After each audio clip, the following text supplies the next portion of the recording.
That's not good. Good morning and welcome back to another YouTube video. Today I am going to be challenging myself because it is January 1st on the day of recording, and I am going to be making arguably the hardest dish ever, the beef Wellington.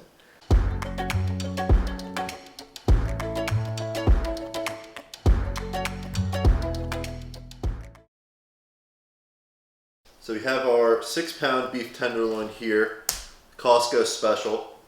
This is probably the most intimidating part for me, is properly trimming the beef tenderloin. This was $112, so I better not mess this up.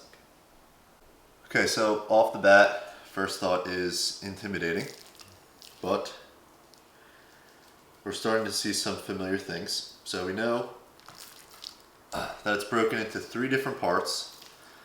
There's the chain, which is this part that runs along here, the actual tenderloin, and then the head. The chain should come apart pretty easily, so we're just going to run our finger along here, see how much we could separate without really using the knife.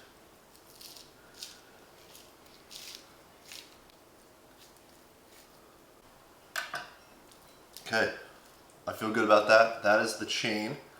We are going to start to remove some of the fat, and there's yellow fat skin, and then there is other skin, gray. I think it's called gray something. Okay, so I actually feel really good about this. We have our tenderloin. It's going to be used for our beef Wellington. Then we have 3.5 fillets, we'll call it. We have 1, 2, 3. This one, we could count that as a fillet. And then our leftover meat, I heard that you could use this for like tacos and cut it up, so that's what we have. I don't think anything really went to waste. Maybe some extra meat went to waste, but really happy with the results. Okay, so the next thing that we're going to work on is our duxelle. Duxelle is basically the mushroom paste that goes around the beef Wellington. We're going to cut up 3 cloves of garlic and 2 shallots, and we're going to mix that in with a bunch of diced mushrooms. So we're going to put this aside and start dicing.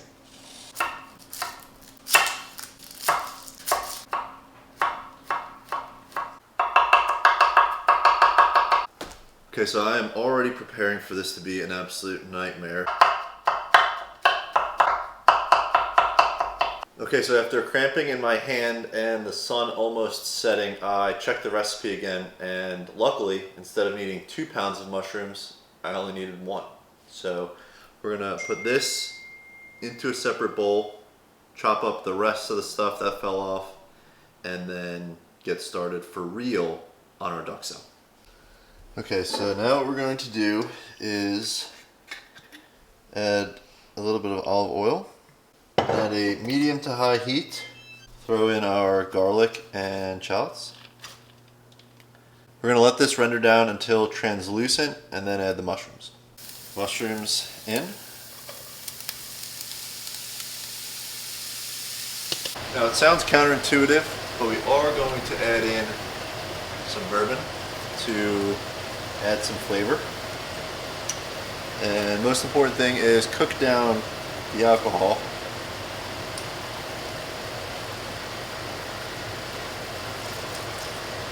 You can light the alcohol on fire, but I don't want an insurance claim, so I'm just going to let the heat do the cooking.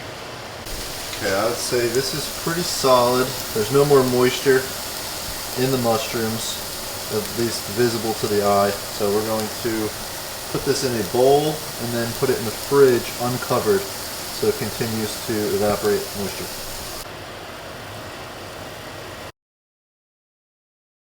Okay, so while we were waiting for the mushrooms to cool down, we can introduce the fillet again. Here's the fillet, if you forgot what it looks like. We want to sear all sides of the fillet for an equal amount of time on each side, and then instantly brush it with Dijon mustard. So let's get this pan piping hot, and then we want to add a high smoking point oil, like a vegetable oil or canola oil. Important thing to note is we want to cover the entire thing with salt and pepper. So let's do that as well. Mushrooms.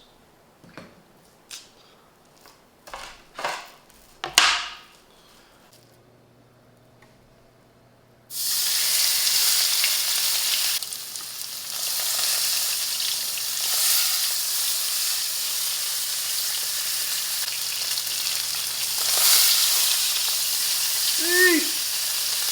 30 seconds per end.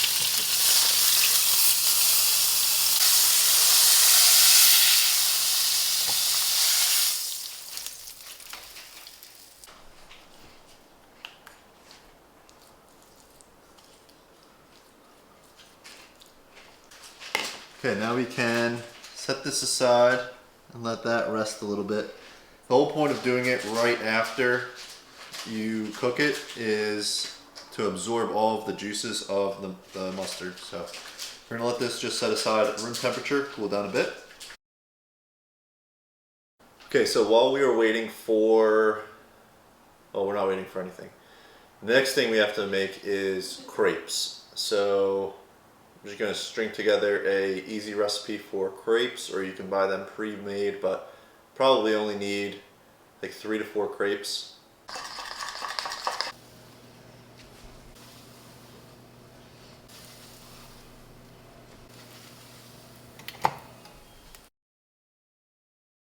Crepes are done. Mushrooms are cool. We have our prosciutto di Parma, and then we have our tenderloin and mustard at room temperature. Now we can start the assembly, partial assembly. This is where things could fall apart. Hopefully not, but let's get started. Crepes in a nice alignment.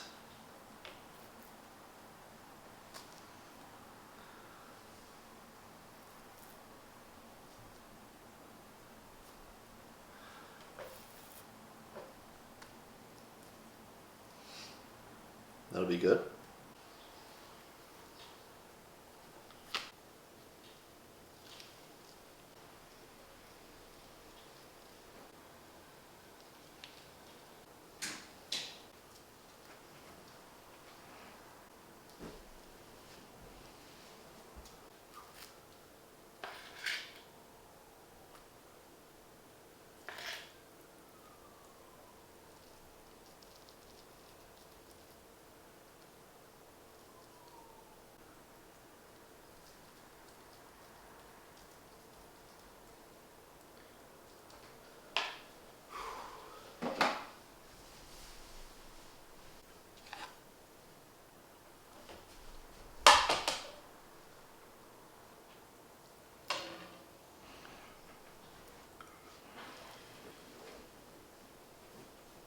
Okay, we're going to use the saran wrap. Ooh, I don't know if this is long enough.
That's not good. What? The bottom? Okay, so now we go into the fridge to firm this up for about an hour or so. And there's already a mess up. But we're optimistic still. So I don't know if you saw there, the crepes and basically everything was not nearly long enough for the circumference of the tenderloin. Trying to stay positive. It's a little bit frustrating knowing that it's not going to turn out perfect before it's even done, but we're staying optimistic. This is the first attempt, and it is the hardest thing to cook. So as long as it tastes good and I don't burn it, I think we'll be okay. Okay, so it's been about an hour of the beef Wellington chilling in the fridge. So now we're gonna get out our puff pastry, preheat our oven to 425, and then just make sure that our puff pastry is big enough to enclose the entire beef Wellington. So let's do that.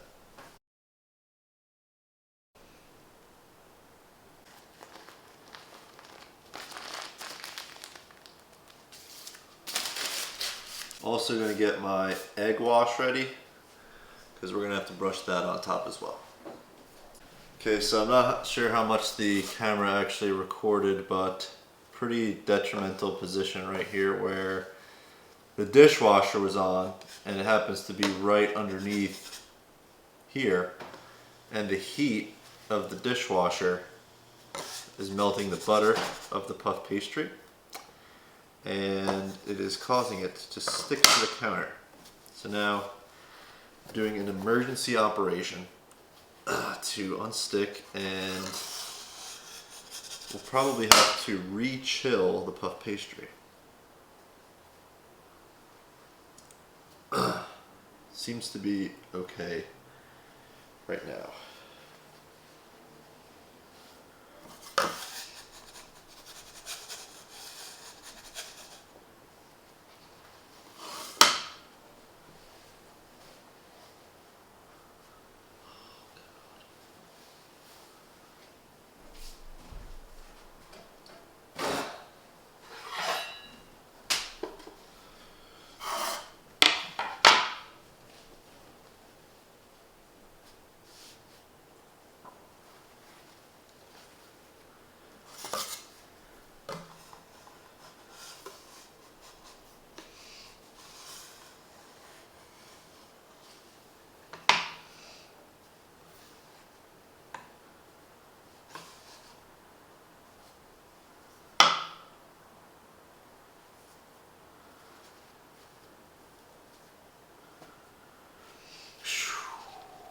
Just when you thought things couldn't get worse, I think we salvaged.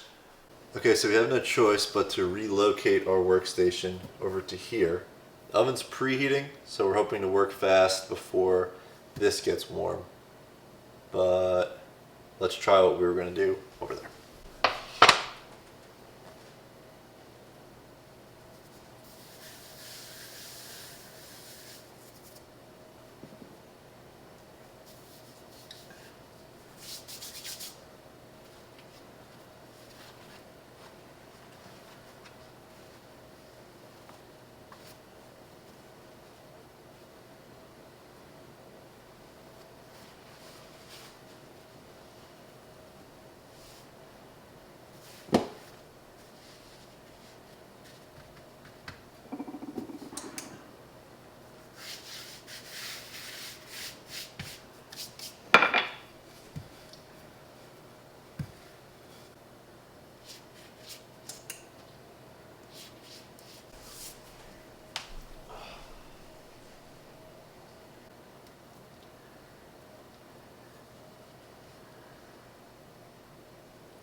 Slight panic, but I think we're okay.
Okay, we're on. I'm gonna move back to our regular workstation. Okay, so far, very pleased. We're at least in the puff pastry. Now, I don't have a fancy lattice tool, but this is the remaining pastry that we have. So we're gonna set that over there. First thing we have to do is completely cover the exterior here with egg wash. Now I think to get a little bit fancy, I'm going to cut the letter T and C and the plus sign for Tommy and Chloe. Aww. Aww. Okay, now lastly, some flaky sea salt on top for it to be nice and crispy.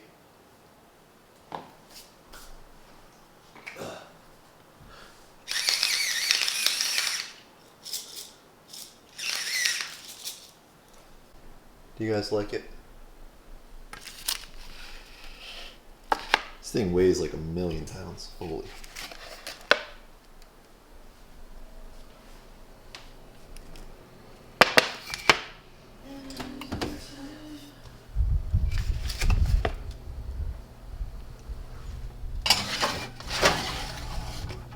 I'm actually terrified, but here we go.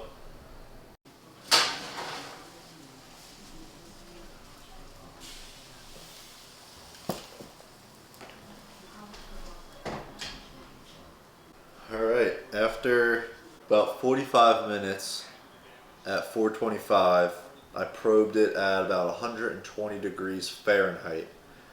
So I'm just going to cover this in a little bit of tin foil, and then the temperature is probably going to continue to rise a few degrees. We went for a medium rare.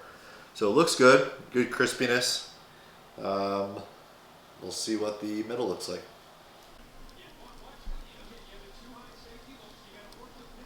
Okay, so if we're being honest, totally terrified. But it looks great, so that's good. I probed it, I took it out at 118, let it rest for about 20 minutes, probed it again, it's at 135, so perfect medium rare. We're gonna cut into this thing and hope that it's not an absolute disaster. So let's do it.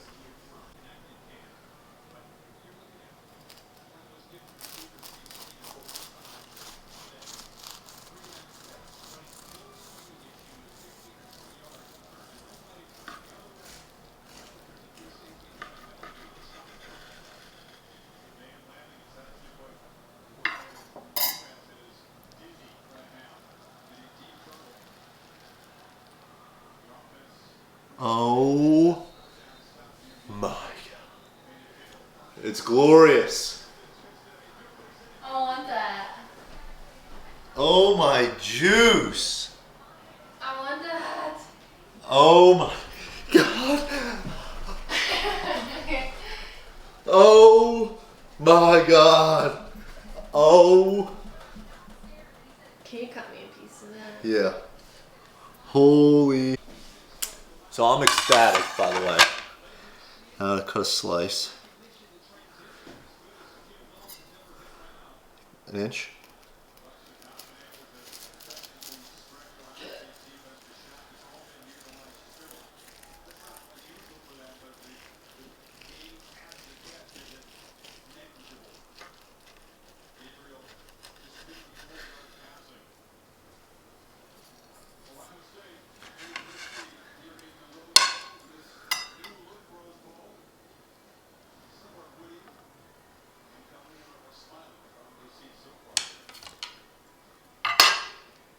Yes.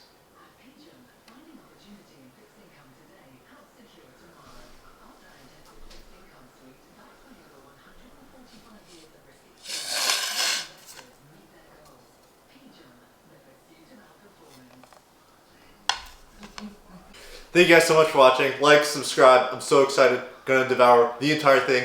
See you next time. Peace. Let's go.